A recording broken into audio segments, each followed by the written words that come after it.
Eto guys, mabilisang mekos-mekos lang at nakagawa ko ng macaroni salad. Paano ba to ginagawa? Siyempre, bumili muna ako ng bell pepper sa palengke. Tapos kumuha ko ng tubig galing sa Sipukot, Camarines Sur. Tapos pagkatapos niya, pinakuluan ko at kumuha ko ng chicken. Tapos pinakuluan ko kahapon niya at hiniwa-hiwa ko. Ngayon, maghihiwa tayo ng carrots. Pagkatapos ng carrots, yung bell pepper. Pagkatapos ng bell pepper, yung celery.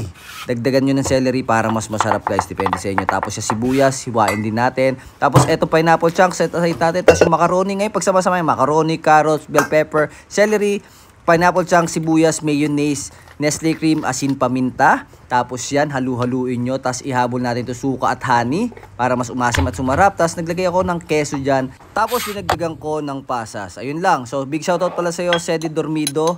Naway matupad mo lahat ng pangarap mo sa buhay at mag-ingat ka palagi.